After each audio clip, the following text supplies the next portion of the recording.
The title of my presentation is a contextualized approach in teaching physics. In Arabic, التعليم السياقي في تعليم مادة الفيزياء. Part Arabic, part English? Inshallah. About us, basically, we are Sharjah American International School, Sharjah branch.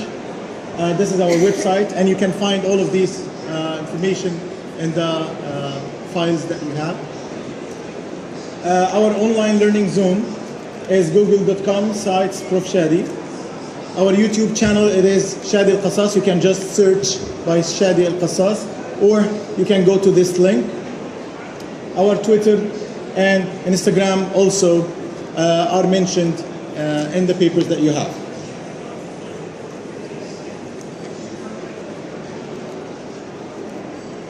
So today our topic basically is a contextualized approach in teaching physics.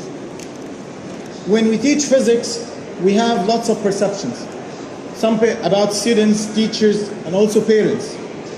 I believe that I have lots of educators and teachers here, and parents as well. So if I've asked anyone here, what do you think about physics when you hear this word? We are going to teach your son or your daughter physics. What do you think about that? What do you feel about that? شو شعورك لما بندرس ابنك أو بنتك physics؟ أول ما بتسمعي the word physics شو بتحسوا؟ Please. Complicated subject. So complicated. Please.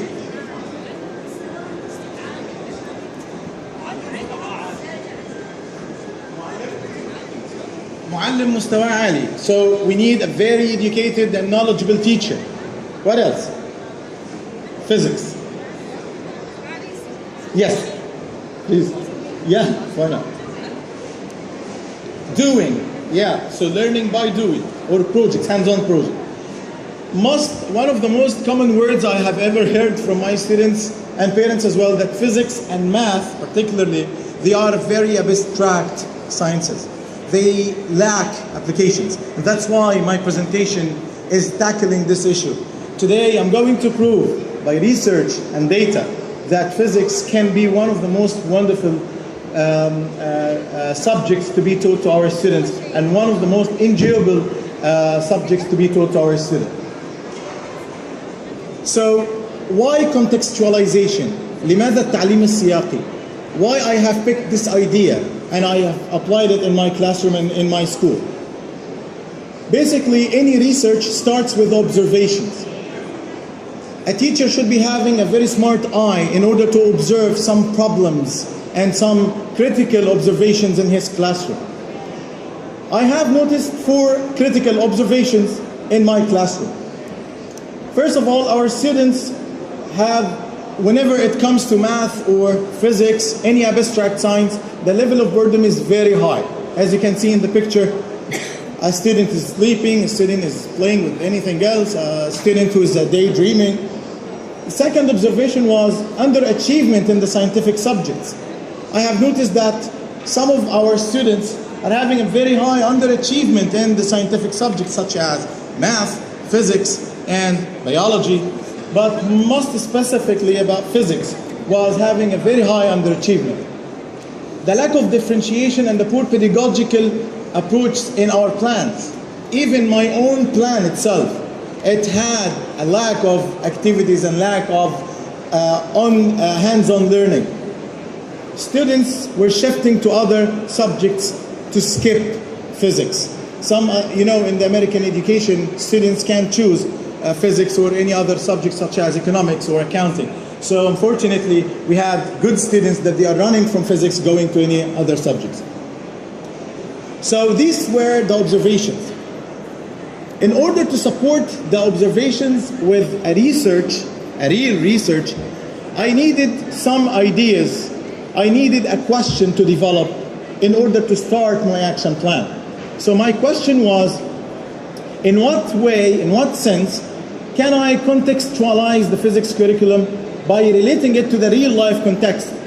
So the critical thing, unfortunately I can't move, so because this is fixed, I love moving, but anyway.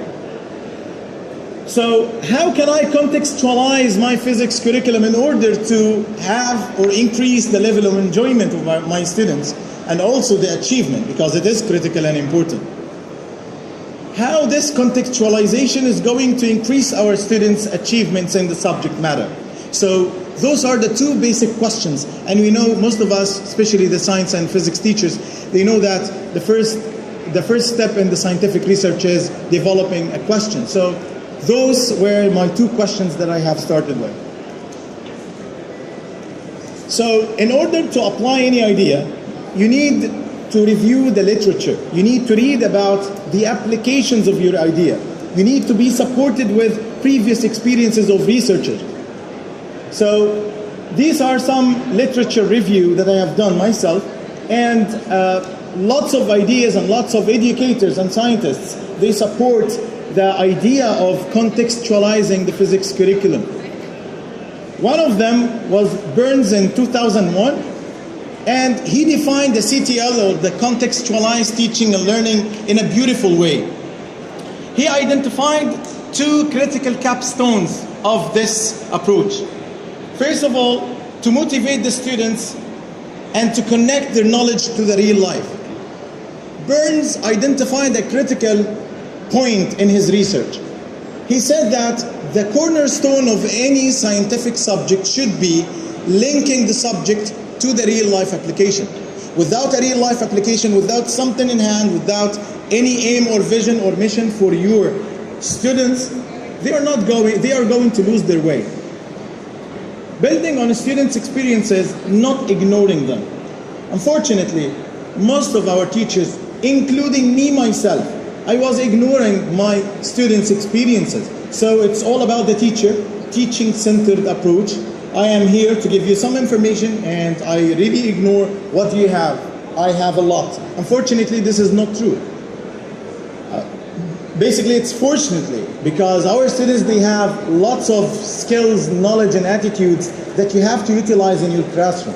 If you really could build a bank of this, I call it wisdom bank, of your students' skills, I believe that you will be a successful teacher. Burns and Erickson in 2001 identified 5 approaches to apply the contextualized teaching and learning. First of all, integrating different concepts from different subject matters. And this is one of the most critical points that Burns identified. Unfortunately, again, our old methodology is what we call in education, we call it leverage. Your science or your subject has a leverage to other subjects. Cooperative learning. Cooperative learning is one of the secrets of success. Cooperative learning utilizes your students' knowledge. They teach each other. It's a continuous cycle of learning. They learn and teach from each other. They teach each other. And this is one of the most important skills that you have to develop in your students. And I will show you by actions, in my action plan, how we could utilize this. Project-based learning. Students should be able to do something, to watch science. New applications and community-centered approach. It is very important to strongly link our students to their community. We have lots of problems, scientific problems that we are not able to solve till this moment. We have energy problem. We have energy waste problem. We need to go to space. We have energy resources problem. I believe that all of these problems should be linked to our education in a way or another, because one day, one of those students is going to be the problem solver in the future. Activity-based learning or simulation, also this supports the project-based learning. So this is the definition of Burns and Erickson. One of the most interesting ideas also was the Equip for Future approach, which had been developed by the National Institute of Literacy in US in 1994. And this approach builds on the 5 basic skills or 4 basic skills that the students should attain. And those skills are long life, or they have to continue with the student along of his, if we are talking about a 10th grade, so he has to carry those skills to 11th grade, 12th grade, and even in the real life as a citizen. The EFF identifies 4 purposes that aim to develop the framework for students' learning. First of all, gaining access to information and resources. Students should be able to attain the accessibility to the resources, learning resources. And I don't mean by learning resources just the PowerPoint presentations. You have to open your mind a little bit. We have to open our mind, including myself. Videos are important. Online learning resources are important. Online learning networks are important. It's very important to enrich our students' learning resources. And he has the freedom to pick one of them that fits his learning style or his MI, multiple intelligence style. Express ideas and opinions. It is very important to develop this decision-making skills in our students. How to solve problems, how to suggest ideas. Solve problems and make direction without a mediator role in teaching. Basically, this is our role in teaching. We don't have to use the teaching-centered approach anymore. It is all about students. They are the drive of the education. Making a bridge to the future. It is very important to link our students to the future challenges because, again, they are the ones that they are going to solve these problems. And this is the EFF skills wheel that has 16 content standards that are divided here. Please, you can check the content that you have, and the detailed explanation is there.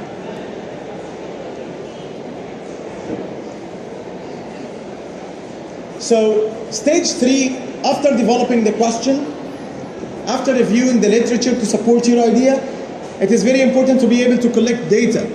It is very important to collect data before and after action, because you have to be able to compare what happened after your action plan. So I have enriched my action plan with many data collection methods, such as environmental scanning.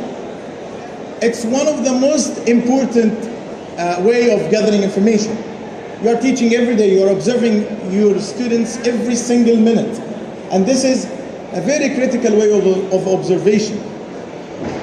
Data analysis, achievements analysis before and after your action plan's implementation. Learning styles and multiple intelligence analysis. Our students are different. Unfortunately, most of people are visual, but we cannot ignore that. After 2 months or something, this number increased rapidly. This is the front page of their SIS peer teaching project. All of these videos are not done by me. It is done by the students. The students are explaining grade 11, chapter 9, heat and temperature. It is done by students. Grade 11, chapter 7, circular motion and gravitation. Explained and solved by students. Grade 11, chapter 8, section 1, fluids and point force. Explained by students. Also, sharing their hands-on learning and projects. This is one of the projects that increased the number of the views, 6,000 views for one of our students, which was a magnificent project. Please check it out in our YouTube channel. SIS 5 minutes project, physics project. This is a simple project that has a specific idea that they can learn about. Suppose that we are teaching, I will show you an example. I don't want to talk about this because as you can see, the titles may suggest that those projects are simple, but they really carry lots of information and lots of application inside of them. So, water rockets, LED light, demonstrating pressure, creating electricity with a windmill. All of these projects are done by the students to explain a certain scientific idea. SIS Transcultural Wisdom Bank, which was an amazing idea proposed by one of our students. In this project, students are gathering information about problems from different parts of the world, such as what happened in the tragedy that happened in Japan because of the tsunami and then followed with a nuclear disaster. They read about these problems and they suggested solutions, and they have written their research in an APA style, which is the scientific writing that we are following in the research in the university. Also, there are lots of artistic students. We have utilized this in this approach. They have made lots of magazines, and this is their own drawing. Ignore the picture. The conclusion. Students' engagement level increased rapidly. The average of achievement increased from 65% to 80% and more. There are lots of students that they were getting 60s and 65s, now they are getting 90s. Their knowledge, skills, and attitudes have been some real-life applications.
Nothing should be said.